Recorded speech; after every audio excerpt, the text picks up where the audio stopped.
Natal, uma prática realizada e comemorada por muitos, não só atualmente, mas também há muitos anos, séculos e milênios na antiguidade.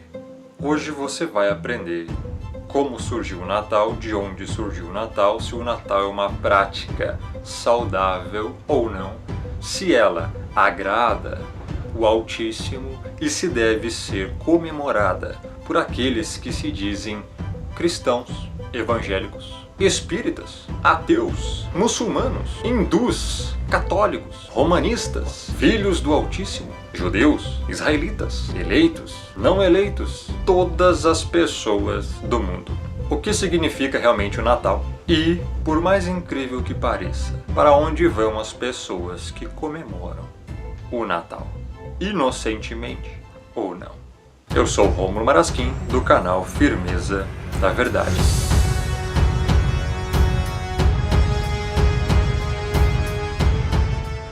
A primeira verdade chocante sobre o Natal é que o Messias, o Salvador, não nasceu em 25 de dezembro. Embora a maioria das pessoas, inclusive cristãos, evangélicos, assim denominacionados de todo o mundo, observem este dia como o dia do nascimento do Salvador, sabemos com certeza que ele não nasceu em 25 de dezembro, nem em qualquer outro dia durante a época de inverno no hemisfério norte. Pelo menos dois fatos evidenciam isto. Veja o que a Bíblia diz a respeito da época do nascimento do Messias.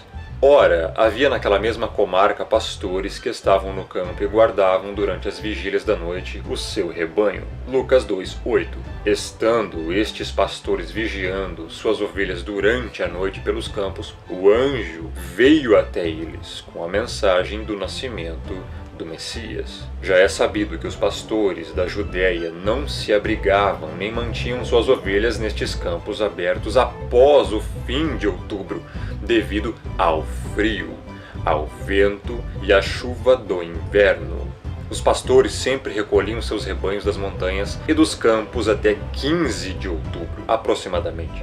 Obviamente, o nascimento do Messias não poderia ter ocorrido após o início do inverno, como no dia 25 de dezembro. A Bíblia diz que, à época do nascimento do Salvador, César Augusto decretou um recenseamento geral e todos iam alistar-se, cada um à sua própria cidade. Lucas 2:1 e 3. Foi devido a esse censo que José viajou até Belém, a fim de alistar-se com Maria, sua esposa, que estava grávida. Verso 5. Em Belém, não tendo conseguido um quarto para se hospedarem, Maria deu à luz a seu filho em um estábulo. Certamente isso não pode ter ocorrido durante o inverno, pois viajar naquela época do ano seria muito difícil. César, por sua vez, não teria decretado o recenseamento naquela data, pois seria praticamente impossível que todos pudessem cumpri-lo. Viajar era demasiadamente difícil e perigoso durante o inverno. O próprio Salvador disse ao povo para que orasse a fim de que sua fuga não ocorresse no inverno. E orai para que a vossa fuga não aconteça no inverno. Mateus 24:20. De fato, a história mostra que esses censos sempre aconteciam no fim da colheita, por volta de setembro ou outubro, uma época bem mais adequada para viajar e realizar um recenseamento. Obviamente, o Salvador não pode ter nascido em 25 de dezembro, seu nascimento foi provavelmente no outono, mas não podemos determinar o dia exato. Até mesmo os romanistas são forçados a admitir que a data do nascimento do Salvador não é conhecida. O mais provável é que o Messias nasceu na época da festa dos tabernáculos. Por isso que a Bíblia diz que ele tabernaculou entre nós. Sem dúvidas, o dia do nascimento do Messias seria o dia mais importante da história da humanidade. Sabemos as datas de nascimento de muitas pessoas famosas, homens da antiguidade, desde os Césares até os faraós. E de fato, no Egito, celebrações de aniversário estão documentadas desde antes do século 13 a.C. Mas não há uma única referência em todos os 66 livros da Bíblia e nenhuma menção na literatura da Igreja igreja primitiva que apontem para a data do nascimento do Salvador. Obviamente, o Criador não quis que soubéssemos a data em que ele nasceu. Uma coisa é certa: se o Pai, o Altíssimo, o Criador, quisesse que a igreja, que nós, celebrássemos o nascimento do Salvador, do Messias, ele nos teria dito. As mentes sensatas só podem concluir que a razão pela qual a Bíblia faz silêncio a esse respeito é que nunca foi a intenção do Criador que o nascimento do Salvador fosse celebrado. O Natal não é uma doutrina bíblica. O Salvador e os seus apóstolos nunca fizeram do Natal um dia sagrado. Não há nenhuma passagem na Bíblia que nos incentive a celebrar o nascimento do Cordeiro. O Messias não pediu para celebrarmos o dia do seu nascimento, não ordenou que comemorássemos o dia do seu nascimento, nem nada parecido. Nenhum apóstolo e discípulo celebrou e comemorou o dia do nascimento dele. Isso te choca? Isso pode chocar a muitos, mas é a verdade. Então, o que é o Natal? O Natal é a continuidade da antiga Saturnália pagã. A Saturnália era um festival da antiga Roma em honra ao deus Saturno, que ocorria em 17 de dezembro no calendário juliano e mais tarde se estendendo com festividades até 23 de dezembro. O feriado era celebrado com um sacrifício no templo de Saturno, no Fórum Romano, com um banquete público, seguido de troca de presentes em privado, festa contínua e uma atmosfera de carnaval que derrubava as normas sociais romanas. O jogo era permitido e senhores ofereciam serviço de mesa a seus escravos. O poeta Catulo chamava o festival de o melhor dos dias. Caio Valério Catulo foi um sofisticado e controverso poeta romano durante o final do período republicano. Na mitologia romana, Saturno era uma divindade agrícola que foi dito ter reinado sobre o mundo na Era Dourada, quando os seres humanos apreciavam a recompensa espontânea da terra, sem precisar do trabalho, em um estado de inocência. Pelo simples fato de o Natal não ser mencionado uma única vez na Bíblia inteira, é razão suficiente para que não tenhamos nada a ver com ele. O dia 25 de dezembro tem profundo significado religioso. De fato, muito antes do Salvador nascer, 25 de dezembro era mundialmente o mais reconhecido e celebrado feriado da antiguidade entre as nações idólatras. Esse dia era universalmente reconhecido e celebrado como o nascimento do deus Sol Mitra, que também era conhecido por diversos nomes em outras partes do mundo. O nascimento de outras divindades solares como Osíris, Horus, Hércules, Baco, Adonis, Júpiter, Tamuz, Saturno e etc. também era celebrado em 25 de dezembro.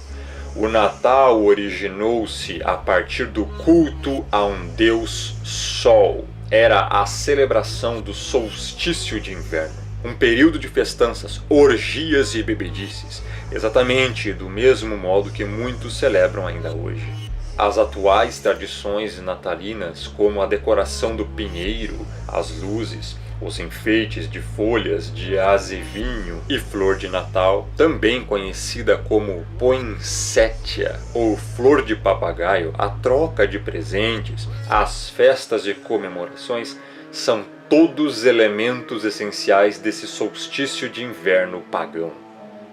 A história registra como essas celebrações pagãs se entrincheiraram firmemente na sociedade, e quando a seita romanista, mais conhecida como Igreja Católica Apostólica Romana, não conseguiu persuadir o povo a abandonar essas práticas idólatras, elas foram adotadas. A seita romanista adotou cada aspecto pagão dessas abomináveis tradições, incluindo a data, e simplesmente os renomeou. Agora, em vez de celebrar o nascimento de Tamuz ou Saturno ou qualquer uma das outras divindades solares, a intenção seria a de celebrar o nascimento do tão conhecido e assim nominado Jesus Cristo. O cristianismo foi misturado com o paganismo Foi no século V que a seita romanista ordenou que se observasse o nascimento de Cristo, assim nominado Cristo, no dia 25 de dezembro, o dia da antiga festa romana do nascimento do Sol. Um dos nomes do Deus Sol. Nenhum investigador honesto pode negar esses fatos claros. A palavra greco-romana Cristo, que vem de Krestos, significa crista. É por isso que você observa no capacete romano dos soldados o símbolo do seu deus, o deus Mitra, o deus Sol, a crista do capacete romano. É por isso também que você vê na cabeça de alguns deuses romanos, inclusive do próprio Mitra, a crista, que significa exatamente os raios do deus Sol Invictus. Eles querem dizer que a palavra Cristo significa ungido, mas na verdade não é. A palavra ungido em hebraico é Mashiach. O que você precisa entender é que existem duas pessoas, uma é verdadeira e a outra é falsa, pois foi criada pelo paganismo e adotada pela seita romanista. Existe um Jesus Cristo que foi inventado por Roma, e existe o Messias, o Salvador, o Cordeiro, que é o verdadeiro enviado, que morreu na cruz pelos eleitos, pelo seu povo. Um é falso, o outro é verdadeiro. Esse Jesus Cristo é Mitra, o verdadeiro Messias, o verdadeiro Salvador, o verdadeiro Cordeiro. Não tem nada a ver com a religião, não tem nada a ver com o Natal e não tem nada a ver com esses nomes paganizados, aportuguesados, blasfemos e heréticos que foram introduzidos na religião cristã. Quando você celebra o Natal, está efetivamente participando de um antigo ritual de culto a um Deus Sol. Nada menos que um sacrilégio idólatra. Essa é a verdade, você querendo ou não, doendo ou não, você gostando ou não. Essa é a verdade. E isso só se entende pelo Espírito, não é por estudo, é pela convicção do que é verdade e do que é mentira, pelo discernimento que o próprio Espírito dá a quem Ele quer. E é por isso, justamente, que não adianta estudar e estudar as letras. Sem discernimento do Espírito, você jamais vai aceitar a verdade. A Enciclopédia Britânica diz o seguinte sobre o Natal. Sua observância com o nascimento do Salvador está ligada com tradições seculares, em geral de origens pagãs. De fato, tanto o Natal como a Epifania, que ocorre 12 dias mais tarde, em 6 de janeiro, são celebrações modificadas do solstício de inverno pagão e estão tão intimamente ligados que suas origens não podem ser discutidas separadamente. O dia 25 de dezembro em Roma era a data do festival pagão Nascimento do Deus Sol Invencível. Nada poderia ser mais claro. O dia 25 de dezembro é a data da celebração de deuses pagãos e não do nascimento do Salvador. A Bíblia diz: tirai os deuses estranhos que há no meio de vós e purificai-vos. Gênesis 35, 2. Os cristãos, os evangélicos, o povo que se diz escolhido, não deve ter envolvimento algum com isso. A celebração do Natal é uma abominável mistura de verdade com mentira. O Natal mistura o certo com o errado e polui a pureza e a verdade do povo eleito com as práticas abomináveis do paganismo. Como podemos nos atrever a contaminar o santo nome do Messias, do Salvador, do Cordeiro, com as vis tradições do culto ao sol? Como podemos nos atrever a misturar os elementos pagãos do Natal, como a árvore de Natal, as guirlandas feitas com ramos de louro e azevinho, a figura do Papai Noel, a troca de presentes, com o verdadeiro culto ao Pai, ao Criador, ao Altíssimo, conforme ordenado na Escritura? Você acha que o Criador se agrada com tal mistura pagã? A Escritura já falava sobre isso. Portanto, dize a casa de Israel, assim diz o Criador: contaminai-vos a vós mesmos à maneira de vossos pais, e vos prostituístes com as suas abominações? E quando ofereceis os vossos dons e fazeis passar os vossos filhos pelo fogo, não é certo que estáis contaminados com todos os vossos ídolos até este dia? E vós me consultaríeis, ó casa de Israel. vivo eu, diz o Criador, que vós não me consultareis. Quanto a vós, ó casa de Israel, ide, sirva cada um dos seus ídolos, pois que a mim não me queirais ouvir, mas não profaneis mais o meu santo nome com as vossas dádivas e com vossos ídolos. Ezequiel 20, 30 a 31 e 39. E a Bíblia continua em 2 Coríntios 6, 14 a 16. Que sociedade tem a justiça com a injustiça? E que comunhão tem a luz com as trevas? E que concórdia há entre o Salvador e Belial? Ou que parte tem o fiel com o infiel? E que consenso tem o templo do Criador com os ídolos? Nenhuma concórdia, nenhuma comunhão, nenhuma parte, nenhum consenso. O Natal é 100% pagão. Quem comemora ou celebra o Natal, todo o ritual natalício está sendo antibíblico, fazendo uma coisa totalmente antibíblica e sendo uma abominação, ao mesmo tempo em que comete uma abominação àquele que é santo, santo, santo. Com isto em mente, considere o que o Criador diz a Jeremias 10, 1 a 5 e considere com a atual tradição de decorar as árvores de Natal. Ouvi a palavra que o Criador vos fala a vós, ó casa de Israel. Assim diz o Criador: não aprendais o caminho dos gentios, nem vos espanteis dos sinais dos céus, porque com eles se atemorizam as nações. Porque os costumes dos povos são vaidade, pois corta-se do bosque um madeiro, obra das mãos do artífice, feita com machado, com prata e com ouro o enfeitam, com pregos e com martelos o firmam, para que não se mova. São como a palmeira, obra torneada, porém não podem falar, certamente são levados, porquanto não podem andar. Não tenhais receio deles, pois não podem fazer mal, nem tampouco têm poder de fazer bem. Aqui está falando de uma árvore de Natal, e que isso era uma obra pagã, consagrada a deuses pagãos. Quem tem uma árvore de Natal dentro de casa, ou até mesmo dentro de um templo religioso, de alguma denominação qualquer, na verdade tem um ídolo ali dentro. Você tem um ídolo dentro da sua casa se você tem uma árvore de Natal dentro dela. Você tem um ídolo dentro da sua denominação se você tem uma árvore de Natal ali dentro. Isso é abominável aos olhos do Pai. Ele não tolera nenhum ídolo. A troca de presentes. Para muitas pessoas, os presentes são a parte mais importante do Natal. Muitos chegam a se endividar para comprar presentes caros e dá-los para pessoas de quem nem sequer gostam. Mas na verdade, essa prática veio da tradição de dar presentes durante a época dos feriados, antes mesmo que existisse o Natal. Os antigos romanos trocavam presentes durante o festival de inverno da Saturnália, que era o culto consagrado ao deus pagão Saturno. Nada contra presentear alguém. Dar presentes, ajudar alguém, isso não é errado. Isso até é bíblico. Devemos ajudar o próximo, amar o próximo, suprir as necessidades dele. Se ele está necessitado, vai e ajuda-o. Nada contra presentear ninguém.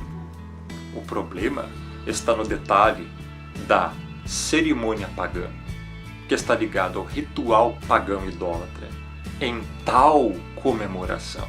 Então tudo isso é unido, os presentes, a cerimônia e tudo mais. E aí se torna um problema. O Papai Noel.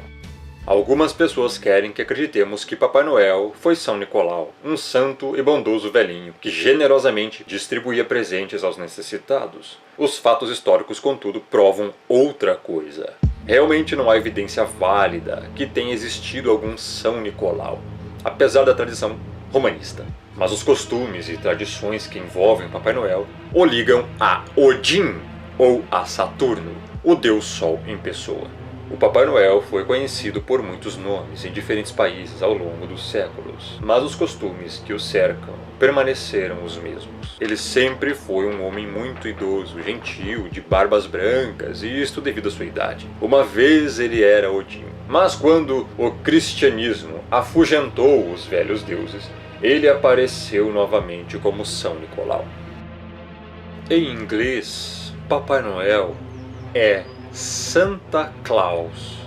Interessante notar que se nós apenas invertermos algumas letras, se torna Satã, que é uma referência clara a Satanás, o nosso inimigo. E o Claus, de Santa Claus, significa o quê? Vem do alemão Klaus, uma contração e diminutivo de Nicolaus, uma referência a São Nicolau, o que implica ainda mais num paganismo idólatra de falsos deuses. Desse tal de Santa Claus, São Nicolau e Papai Noel não eram vermelhas, eram verdes. No século passado é que essas cores foram mudadas pela Coca-Cola. Tudo por uma questão de marketing, produtos e vendas. Dinheiro. O visual vermelho e branco ganhou impulso em 1931, quando a Coca-Cola realizou uma grande campanha publicitária usando um Papai Noel. E desde então, ele tem esta aparência. Seu lar é muito distante, talvez no céu, no Polo Norte, ou em algum país remoto, de onde vem montado em um trenó puxado por renas. Ele pode vir secretamente à noite ou à luz do dia, acompanhado de uma comitiva de demônios mascarados e estranhas formas de animais. Geralmente está associado com o fogo, entrando pela chaminé ou deixando os presentes perto da lareira. Lembre-se que se trata de um deus sol. E como os antigos deuses dos quais é descendente, pode perscrutar o coração e conhecer os pensamentos e as ações ocultas de todos que ele visita. Inegavelmente, o Papai Noel é uma espécie de Deus, entre aspas, devido aos seus atributos de, também entre aspas, divindade. Ele consegue visitar todas as casas da Terra em uma única noite. Abre aspas, onipresente, fecha aspas. Conhece tudo sobre o comportamento das crianças. Abre aspas, onisciente, fecha aspas. Recompensa os bons e pune os maus. Exatamente como o Criador. Até mesmo os pais cristãos já declararam a seus filhos que o Papai Noel é um Deus, dizendo coisas como: seja um bom menino, porque o Papai Noel está vendo. Ou, vamos dizer ao Papai Noel o que você quer para o Natal, etc. Contudo, o Criador disse: não terás outros deuses diante de mim. Êxodo 20, verso 3. Não resta dúvidas que Papai Noel é ninguém menos que o deus pagão cultuado no passado como Odin ou Saturno. Veja o que o Altíssimo diz sobre isso. Com deuses estranhos o provocaram a zelos. Com abominações o irritaram. A zelos me provocaram com aquilo que não é Deus. Com os seus ídolos me provocaram a ira, diz o Criador. Deuteronômio 32, 16 e 21. Vemos que o Natal é uma comemoração e celebração totalmente idólatra e pagã. A Bíblia diz: portanto, qualquer que quiser ser amigo do mundo, constitui-se inimigo do Criador, do Pai, do Altíssimo. Tiago 4, verso 4. Todos os que estão comemorando o Natal estão sendo amigos do mundo, celebrando festas pagãs e idólatras a outros deuses. Portanto, estão sendo inimigos do Pai. Essa é a verdade, a mais pura verdade. Todos os que comemoram e celebram o Natal estão sendo inimigos do Altíssimo, pois estão fazendo práticas que são consagradas ao mundo, que não tem parte alguma com o Eterno. E aí que está o problema. Portanto, se tornam amigos do mundo e automaticamente inimigos do Criador. E alguns ainda podem dizer: mas não privaremos nossas crianças se não celebrarmos o Natal? Mas privá-las de quê? Da verdade. Se você quiser realmente privá-las, continue celebrando os feriados do mundo, continue celebrando a Saturnália romana, adorne a árvore da idolatria, continue mentindo para seus filhos sobre o Papai Noel, e você vai privá-los da verdade, da luz e talvez de muito mais do que isto. Se você já leu Apocalipse 21:8, sabe qual será o destino dos mentirosos. Leia também Gálatas 5:20 a 21 e 1 Coríntios 6:9 a 10 e veja para onde os idólatras irão. A Escritura diz que só há um caminho. Este caminho é o Salvador, o Messias, o Cordeiro. Eu sou o caminho, a verdade e a vida. Ninguém vem ao Pai senão por mim, disse ele. E ao Hanan 14, verso 6. Mas quando vier aquele Espírito de verdade, ele vos guiará em toda a verdade. Porque não falará de si mesmo, mas dirá tudo o que tiver ouvido e vos anunciará o que há de vir. Yohanan 16, verso 13. Se você não está sendo guiado na verdade, se você continua no engano, o Espírito Santo, o Espírito da verdade, não está te guiando. Agora, vamos falar um pouco de história? Vamos entrar no aspecto da historicidade do Natal. Você sabia, por exemplo, que comemorar o Natal era proibido nos Estados Unidos até 1836? Acredite ou não, o Natal já foi proibido e por cristãos. Todas as atividades de Natal, incluindo danças, peças sazonais, jogos, cantar canções natalinas e, sobretudo, de beber, foram proibidas pelo parlamento, dominado pelos puritanos da Inglaterra em 1644, com os puritanos da Nova Inglaterra seguindo a tendência. Em Boston, o Natal foi proibido. Na colônia de Plymouth, se tornou uma ofensa criminal. As árvores de Natal e as decorações foram consideradas rituais pagãos impuros e os puritanos proibiram os alimentos tradicionais da época, como tortas e pudins. As leis puritanas exigiam que as lojas e empresas permanecessem abertas durante todo o dia de Natal e crentes caminhavam pelas ruas na véspera do evento gritando "Não ao Natal". Nos Estados Unidos, os tradicionais costumes natalinos não eram, no princípio, observados, como na Inglaterra, sob o mando da Comunidade Britânica de Nações, por causa das objeções dos puritanos. Mas desde a metade do século XIX, as celebrações se popularizaram e cresceram economicamente. Hoje em dia, poucos norte-americanos sabem que celebrar o Natal já foi proibido em seu país. Obviamente, não estamos sugerindo que o Natal seja proibido por lei, apenas que cristãos sinceros decidam se devem participar de uma festividade tão pagã e antibíblica. Nossas tradições comemoraram todas as festas da roda do ano pagã e o Natal, Yule. Yule é a época do solstício de inverno, quando a criança do sol renasce, a qual é uma imagem do retorno de toda a nova vida através do amor dos deuses. Os escandinavos tinham um deus chamado Ul, e dentro da tradição nórdica, Yule é considerado o Ano Novo. Nas demais tribos e povos da Europa pré-cristã, o solstício de inverno era a mais antiga festa sazonal e, dada sua importância, foi sincretizado com as festividades do Natal cristão. Roda do ano é o calendário que simboliza a concepção de tempo dos pagãos e principalmente a dos celtas, e que era um tanto quanto diferente da atual, semelhantemente ao zodíaco. Eles não viam o tempo de forma linear, mas circular, cíclico. Seus calendários levavam em conta não só o ciclo solar, como é o nosso, mas também o ciclo lunar. Originários da tradição celta, os sabbats ocorrem 8 vezes ao ano. O imperador Aureliano, um imperador romano de 270 a 275, de humildes origens, provinha da Dácia, de Sírmio, onde nasceu em 214. Pertenceu ao grupo de imperadores soldados que estiveram na base da restauração do Império em finais do século III. Foi ele quem oficializou em 274 d.C. a data de 25 de dezembro, cuja finalidade da festa era homenagear o deus Sol, Natalis Solis Invicti, nascimento do Sol invicto, considerado a primeira divindade do Império Romano a festejar o início do solstício de inverno. A New Catholic Encyclopedia, 1967, volume 3, página 656, reconhece o seguinte: a data do nascimento de Cristo não é conhecida. Os evangelhos não indicam nem o dia nem o mês.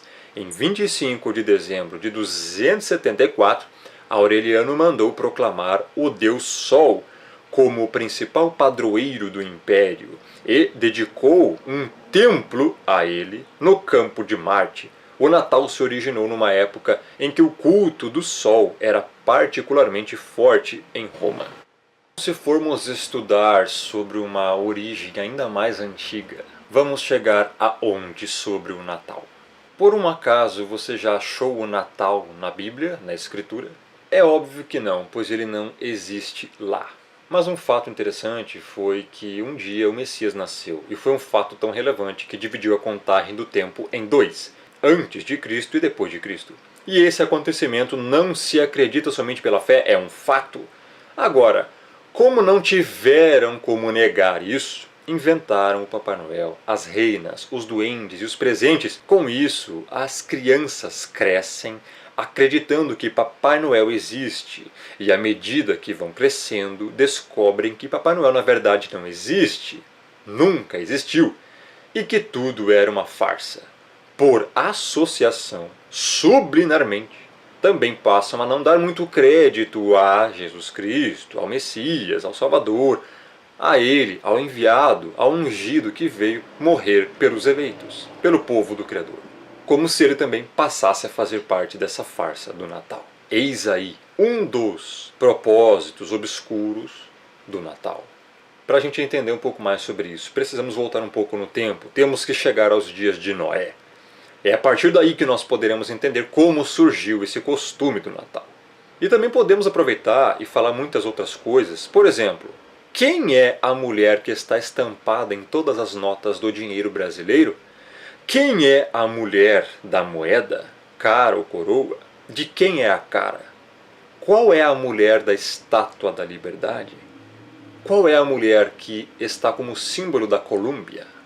Todas essas perguntas serão respondidas agora. Temos que começar indo ao livro de Gênesis, onde conta a história de Noé, o homem que construiu a arca e salvou 8 pessoas e um grupo enorme de animais da destruição do dilúvio. Após o dilúvio, Noé bebeu vinho e embriagou-se. Tirou as suas roupas e achava-se nu. Está em Gênesis 9:21. Dentre os filhos de Noé, que se safaram da destruição, havia um chamado Cã, ou Cão, em outras traduções. Esse seu filho, ao ver Noé nu, achou muito engraçado, riu e correu para contar para os outros irmãos que Noé estava nu. Isso não agradou Noé. Os outros irmãos, Sem e Jafé, andaram em direção ao pai, com os rostos virados, pegaram uma capa e cobriram a nudez do pai. Dessa forma, Noé amaldiçoou Cã e sua descendência. Noé disse que Cã agora passaria a ser escravo de Sem e que Jafé habitaria junto com Sem. Amaldiçoado pelo seu pai, Cã andou por caminhos errados e teve filhos. Um de seus filhos se chamava Cuxi. Este conheceu e casou-se com uma mulher chamada Semiramis, que era uma mistura aí de Jezabel, esposa de Acabe, com uma Hillary Clinton. E dessa união nasceu Nimrod. Nimrod foi a personificação da desobediência. Ele foi uma espécie de Hitler, Stalin, misturado com Mao Tse-tung e Kim Jong-un daquela época. Podemos dizer que Nimrod foi o primeiro ditador da história, como está escrito em Gênesis 10:8. Ele construiu diversas cidades, e a mais famosa se tornou a Babilônia. A Torre de Babel nasceu nesse período. Ele foi o primeiro líder a se auto-intitular Deus. Nesse avanço de Nimrod como senhor do mundo, entre aspas, já naquela época, construindo as cidades, juntando as pessoas em grupos num só lugar, o que era contrário ao que o Criador mandava fazer, pois o Pai mandava para serem fecundos e que se espalhassem sobre a face da terra, Nimrod cultuava a quem ele dizia que era ele próprio, neste caso, o Sol. Ele se intitulou como sendo o Deus Sol. Esse homem, não ficando apenas nas aberrações que fazia, nas idolatrias que promovia e nas orgias que praticava e incentivava, se apossou da própria mãe. Sim, Vou repetir se você não entendeu. Nimrod se apossou sexualmente da própria mãe. Ele fez a própria mãe de sua mulher. Semíramis então deteve para si o título de deusa, porque o seu filho e marido, ao mesmo tempo, dizia que era Deus. Ela também, como mãe e mulher dele, dizia que era deusa. Inclusive, ela mesma buscava reverência para ela, como se ela fosse a lua. O tio-avô de Nimrod, Sem, matou-o, espedaçou-o e separou seus pedaços. Então Semíramis, a sua esposa e mãe, pensou: um Deus não morre. E ela contou uma história de que ele não havia morrido e que ele simplesmente havia ido para o lugar dele, que era no sol, e falava que ele era o sol. Nimrod é o patriarca dos senhores do mundo, que estão aqui nos nossos dias atuais. Todos eles são da descendência vinda após Nimrod. E os senhores do mundo são seus seguidores. Por isso, o símbolo Illuminati é a pirâmide com o olho que tudo vê, pois o olho que tudo vê também simboliza Nimrod. Nesse meio tempo, ela então fica grávida. Mas como poderia, se o marido, que ao mesmo tempo era filho, era o sol? Então ela contou mais uma história mítica, mais mirabolante ainda.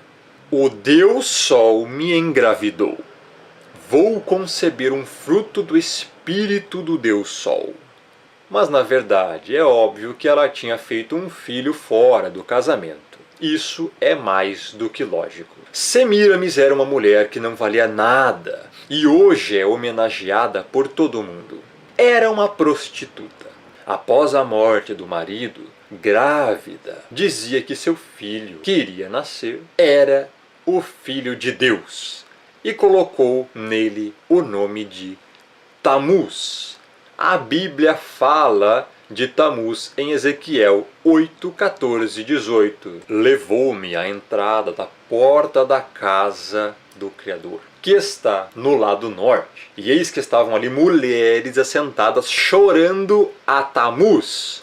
Vou repetir. Eis que estavam ali mulheres assentadas chorando a Tamuz. Disse-me: vês isto, filho do homem? Verás ainda abominações maiores do que estas. Porque estas mulheres estavam celebrando o Natal com uma árvore de um pinheirinho de Natal, chorando a Tamuz. Levou-me para o átrio de dentro da casa do Criador. E eis que estavam à entrada do templo, entre o pórtico e o altar, cerca de 25 homens de costas para o templo e com o rosto para o oriente. Adoravam o sol, virados para o oriente. Vou repetir. Adoravam o sol, virados para o oriente. Ou seja, também estavam adorando a Tamuz e a Nimrod. Então me disse: vês, filho do homem?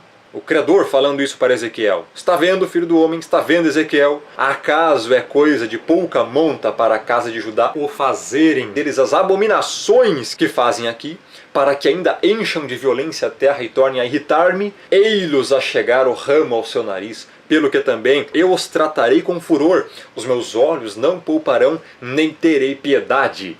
Ainda que me gritem aos ouvidos em alta voz, nem assim os ouvireis. O Criador está falando que todos aqueles que comemoram o Natal estão comemorando uma festa pagã, adorando Tamuz e o Deus Sol Nimrod, e que o Pai considera isso uma abominação e que ele vai tratar com violência, furor, e não terá piedade e nem serão poupados, ainda que gritem aos ouvidos do Pai com alta voz, nem assim ele os ouvirá. Isso é um juízo do Criador para todos aqueles que comemoram e celebram o Natal. O Natal, uma festa pagã que irrita o Criador. Olha o que ele disse no verso 17. Para que ainda me encham de violência a terra e tornem a irritar-me. muito cuidado com o que você está fazendo. Abandone as práticas idólatras. O Criador está te mandando fazer isto. Tammuz, filho do Deus Sol, que ficou sendo considerado como menino Deus, nasceu exatamente ao equivalente ao dia 25 de dezembro naquela época. Depois que Semíramis deu à luz a Tammuz, começou a dizer que esse garoto era então o próprio Nimrod, o próprio Deus Sol, agora reencarnado. E daí surgiu a base para a teoria da reencarnação. Eis aí de onde surgiu a teoria da reencarnação. Numa certa vez, o garoto Tammuz estava no mato caçando e acabou morrendo, mas não se sabe de quê. O seu corpo ficou em cima de um tronco apodrecido.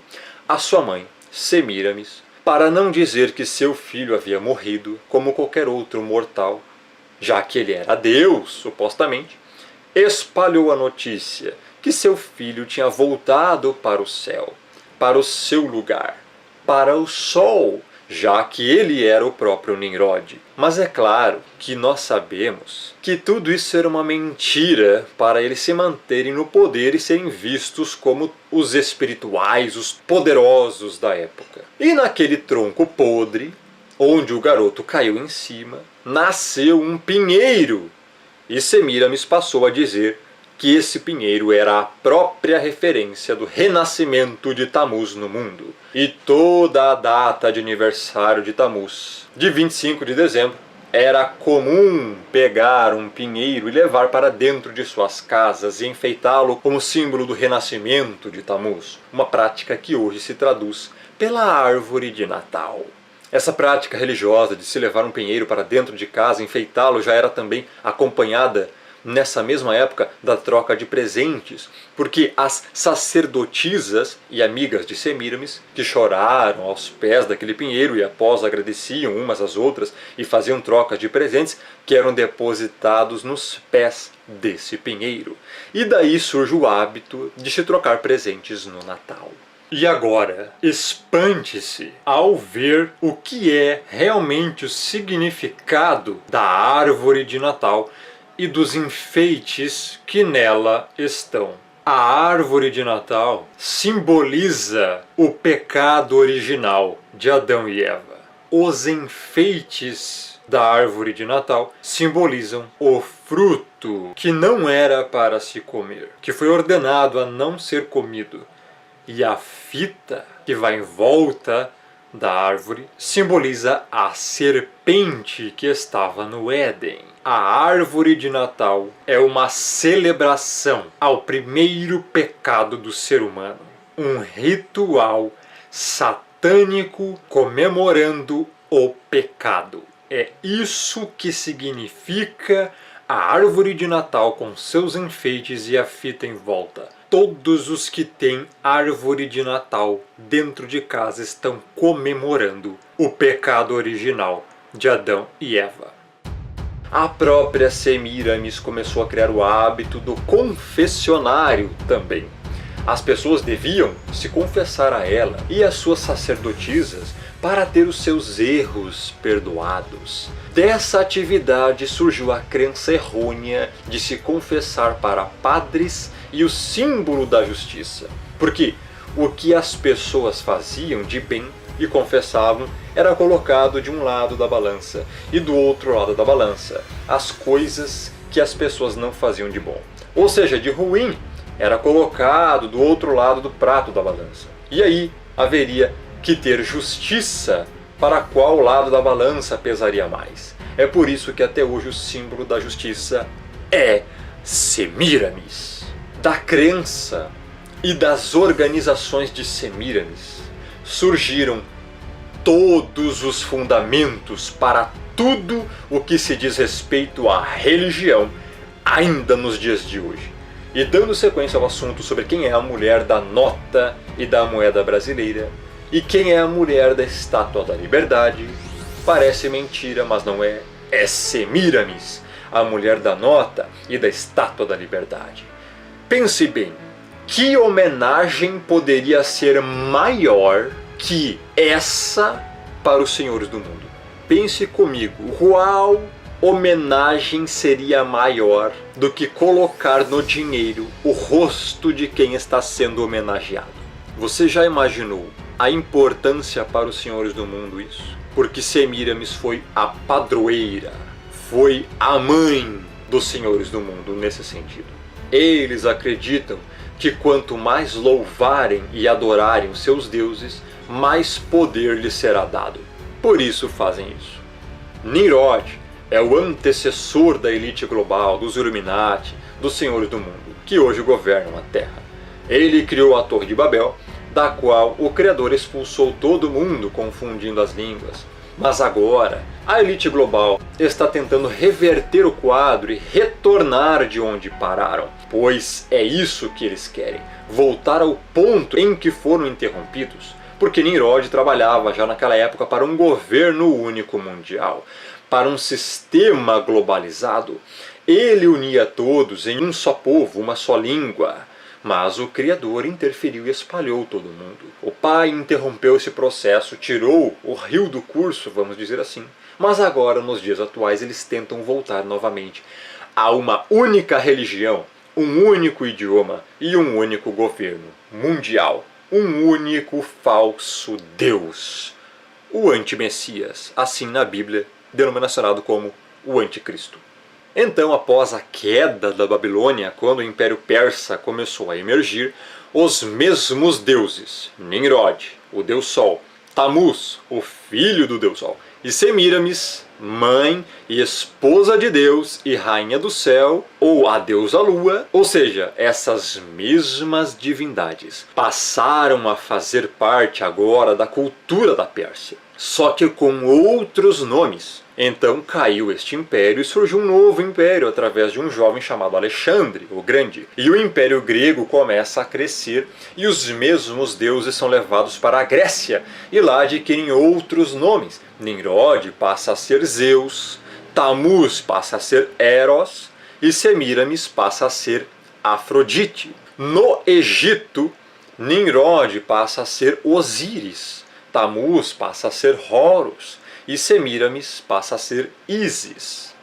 Depois do Império Grego, surge o Império Romano e acontece a mesma coisa. Os deuses persas, egípcios e gregos somam-se aos deuses babilônicos com os nomes adequados aos deuses da Babilônia, mas são sempre os mesmos. É sempre a figura do pai, da mãe e do filho, a família profana. E chega aos nossos dias. Nós temos Semíramis espalhada por todo lado. Mesmo no Brasil, quando iam fundando mais e mais cidades, já iam colocando ali um deus padroeiro, por exemplo. No Rio de Janeiro é São Sebastião. Além do próprio Nimrod, é claro. Cada localidade, cada cidade, cada região tem um deus padroeiro. No Brasil tem a padroeira Semíramis, mais conhecida como Aparecida, ou Nossa Senhora Aparecida. Inclusive, é conhecido no espiritismo, em várias linhas, que o Brasil foi vendido a esse deus, a essa falsa deusa, a Nossa Senhora Aparecida. Hoje acontece a mesma coisa que acontecia naquela época. Os deuses são os mesmos, apenas têm nomes diferentes. E o Natal surgiu daí. 25 de dezembro é a data de nascimento do filho de Nimrod chamado Tammuz. E, acredite se quiser, a transliteração para os nossos dias, infelizmente, é Jesus. O Messias falava hebraico. A mãe dele chamava ele pelo nome em hebraico. O nome dele é em hebraico. No alfabeto hebraico, sequer a letra J tem. Ou seja, este não é o nome dele. Nome não se traduz, se translitera para o entendimento. Logo, celebrar feriado pagão e afirmar que está honrando o Messias é como ter um caso e afirmar que está honrando a esposa. Onde o Messias nos manda fazer festa de aniversário, com bolos, velas, cantiga e ainda apagar a luz. Compare a hora de cantar parabéns com um centro de feitiçaria. Eles ficam em pé ao redor de uma mesa com as luzes apagadas. Em cima da mesa, velas acesas, e eles cantam no escuro. Não é muita coincidência. Quem habita no escuro? Quando apagam as luzes e cantam, a quem eles cantam? A Deus? Ao Criador? A alguma divindade? De forma alguma. No aniversário acontece uma idolatria. Fazem uma festa para a pessoa, coloca essa pessoa por trás da mesa, de frente para todos, como se fosse um santo, onde os fiéis ficam à frente e lhe oferecem sacrifícios, que neste caso são os presentes. Isso não é uma idolatria? Você sabe de onde veio e para que veio o bolo de aniversário? O bolo de aniversário veio da Grécia Antiga, onde fazia um culto de agradecimento à deusa Artemis, que na verdade era um demônio, pela fertilidade dos campos. E as velas, eles acreditam que tinham através da fumaça o dever de levar os pedidos e desejos aos deuses. Que deuses são estes? Já vimos que o Criador condena qualquer adoração a outros deuses, porque não existem, mas por trás deles vem a imagem da besta, porque são ídolos mortos, demônios. Por isso, tudo que vimos sobre a festa de aniversário não é oriunda do Pai. Qual a origem da festa de aniversário? De onde surgiu e como surgiu?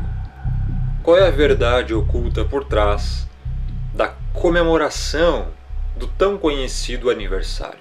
Essas festas tiveram origem na antiguidade, nos tempos dos primórdios. Os romanos comemoravam o nascimento de uma pessoa conhecido como dies. Os tradicionais bolos de aniversário surgiram na civilização grega, quando os adoradores da deusa da fertilidade Artemis faziam um bolo de mel e pão no formato de uma lua, o que era uma homenagem em simbologia a Semíramis, mãe de Tamuz, que se considerava a deusa lua.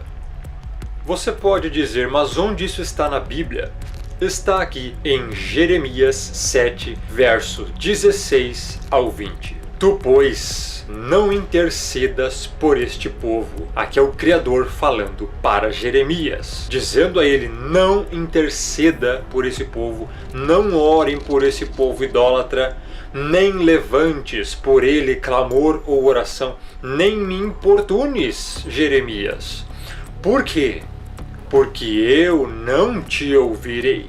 O Criador está dizendo que não vai ouvir, que não quer ouvir intercessões e orações a favor de um povo idólatra. Verso 17 diz o porquê. Acaso não vês tu o que andam fazendo nas cidades de Judá e nas ruas de Jerusalém? Os filhos apanham a lenha, ou seja, a madeira, os pais acendem o fogo, e as mulheres amassam a farinha para se fazerem bolos à rainha dos céus. Olha aqui a Semíramis.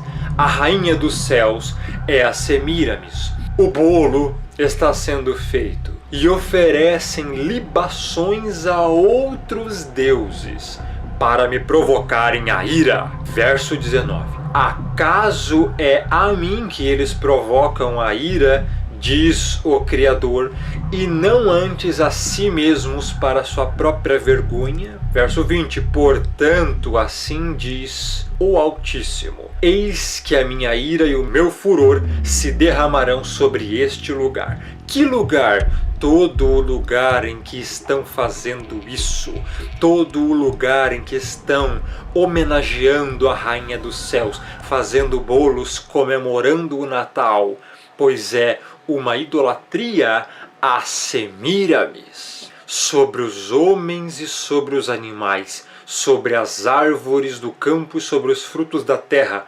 arderá e não se apagará. Aqui está falando do grande e terrível juízo da grande tribulação também, em que, a partir da primeira trombeta de Apocalipse, que está no capítulo 8, grande parte da terra irá sofrer. Tanto os seres humanos serão queimados, como animais terrestres e aves. É o que a Escritura diz. Você querendo ou não, você gostando ou não, e a culpa é totalmente sua por adorar outros deuses, celebrando o Natal e o aniversário, que indiretamente é praticamente quase a mesma coisa.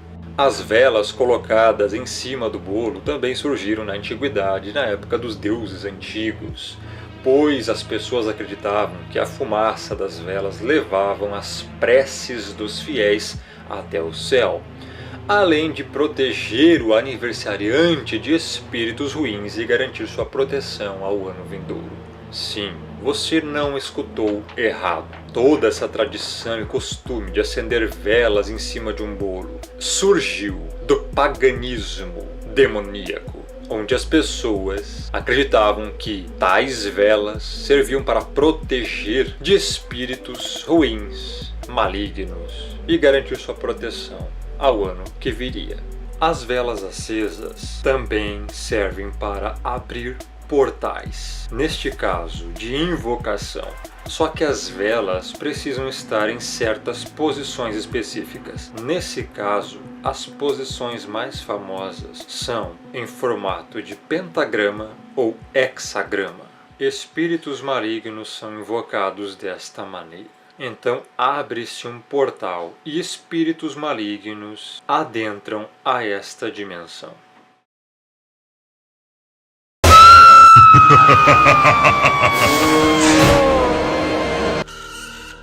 Esses costumes de bolos e velas são costumes de adorações a demônios. Quando a pessoa prepara a tradição de bolo e vela ao aniversariante, a mesma está fazendo adoração oculta aos deuses greco-romanos. Podemos citar de que o mesmo jeito é comemorar a Páscoa, o Natal, Carnaval, São João e etc.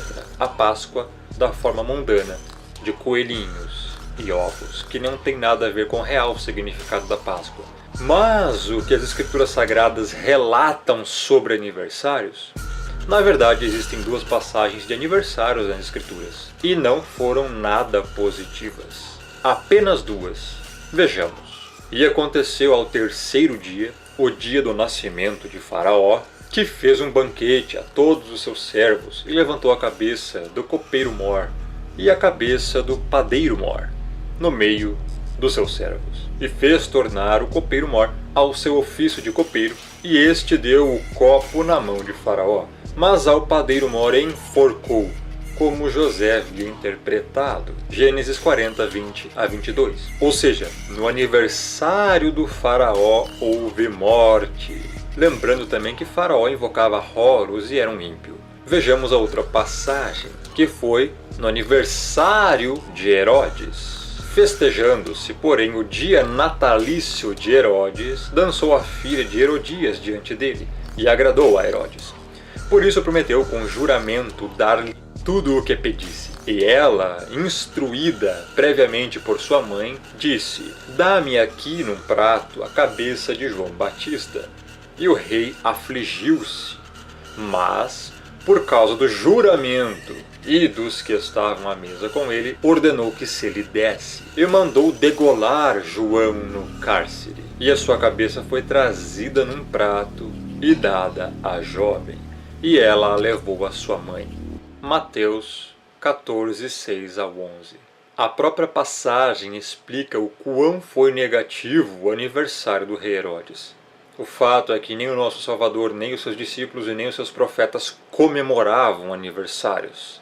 Então veja que em toda a Bíblia só temos duas narrativas de aniversários, do Faraó e do rei Herodes, dois ímpios que comemoravam seus aniversários. Mas o que o nosso Salvador nos ensina sobre festas e jantares?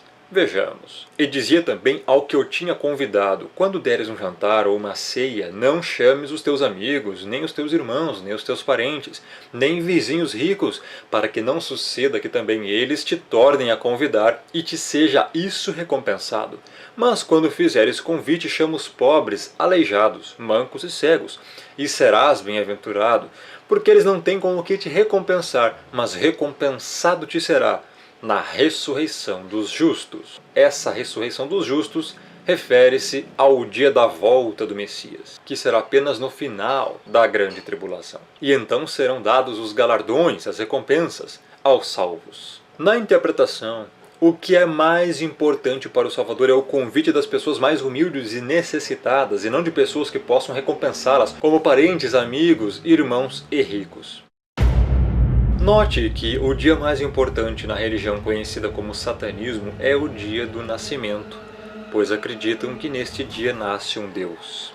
Anton LaVey, fundador da Igreja de Satã, disse: "I'm glad that Christians' parents let their children worship the devil at least one night out of the year." Estou feliz que pais cristãos deixam suas crianças adorarem o diabo pelo menos uma noite do ano. Ele disse isso em referência ao aniversário. E ele também disse: "Birthdays, the highest of all holidays in the Satanic religion, is the date of one's own birth." O maior de todos os feriados na religião satânica é a data do próprio aniversário da pessoa. E veja aqui uma cena do seriado Sabrina, que é transmitido na Netflix como entretenimento familiar. O próprio Satanás, sentado junto na comemoração do aniversário da Sabrina. Quer mensagem subliminar mais direta do que essa? Sim, te enganaram há todo este tempo. Durante todo esse tempo, você deu crédito a mentiras pagãs. Mas não na verdade. Todos aqueles que não se arrependem e não mudam, não param imediatamente de comemorar o Natal. Todos aqueles que estão comemorando o Natal estão cometendo idolatria, pecados abomináveis contra o Pai e não são salvos, pois estão consagrando dias a falsos deuses, demônios, denominações que estão incutindo dentro delas costumes pagãos de Natal, tem até denominações com árvores de Natal dentro. Estão cometendo grave pecado. Não estão agradando o Criador. Devem parar imediatamente, se arrepender, se converter, pois estão cometendo idolatria. Quem não se arrepende não é salvo. E se você está comemorando isso e quer fazer as coisas corretamente, você deve parar imediatamente com isso. O Criador está te chamando para parar de ser idólatra e cometer costumes pagãos.